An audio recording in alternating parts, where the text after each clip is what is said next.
Right, I'm going to try and put a bit more detail on this idea of an oscillation.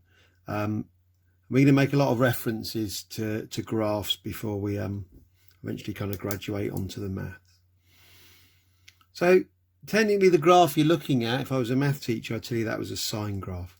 It also happens to be, and this is quite an interesting thing that it's true, it's also very accurately the displacement time graph of a simple harmonic oscillator.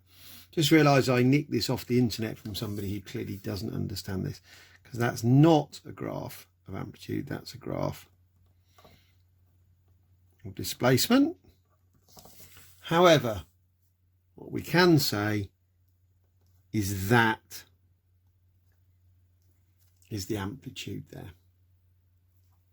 We can also say that that is one time period. It's a complete oscillation.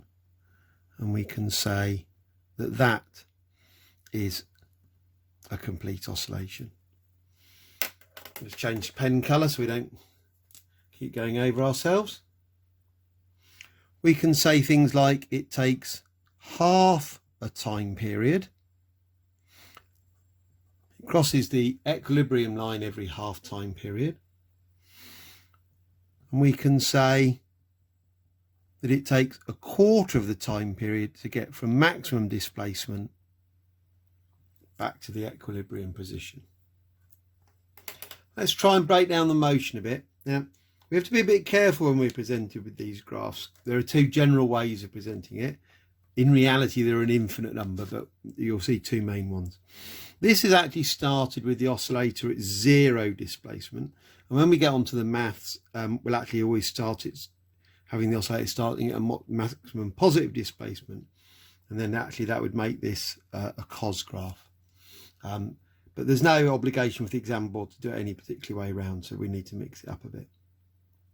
So let's think through what's going on here. So this is our oscillator in the equilibrium position. It's moving in the positive direction. So it's got positive velocity here. It stops there. Yeah, anything that's turning round, going one way to the other way, it must stop here. It returns here. Here and here, where it crosses the axis, all these points here are where it has maximum speed. So it speeds up all the way to the equilibrium position, has max speed in the equilibrium position, and then slows down again. Suppose we can put in some red crosses. So that's when it's stopped, when it's not moving. We can say something about whether it's got a positive velocity or a negative velocity. If you remember, the gradient of a displacement time graph is the velocity. Here, we're to draw a tangent here. That's a positive gradient. So here we have a positive velocity. Here we have a negative gradient and a negative velocity. And just for completeness, the gradient is zero there. If you've done stationary points in maths, that will be clear. So that's another way we know that it's stationary there. So again, positive velocity here, negative velocity here, and so on. What about the acceleration? Well, wherever it's got zero speed in the middle, it's also got zero acceleration, hasn't it? Because we said the centre was an equilibrium position. If there's an equilibrium, there's no forces. If there's no forces, there's no acceleration. We also said in the previous video that when it's up here with a positive velocity, it's got a maximum negative acceleration. So the acceleration is maximum and negative there. So the crosses are stopped. I'm not sure. Let's do boxes around the crosses. So a boxed cross is max negative acceleration, and a circled cross is max positive acceleration.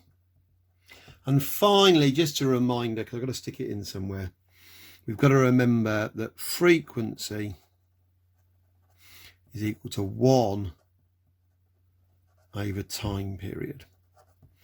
So this is the time for a whole oscillation. That's the frequency. So let's just do it both ways round. Let's imagine an oscillator has a frequency of 5 Hertz. So those it does 5 complete oscillations in 1 second. T is 1 over F. 1 over 5 is 0.2 seconds. Yeah, and if something took 0.2 seconds, it could happen 5 times in a second. So that kind of works well. If T is equal to 2 seconds, F is equal to 1 over 2, which is 0.5 or off half. So only half an oscillation can happen in a second. So it's 0.5 Hertz. Hope you find that useful. Thank you.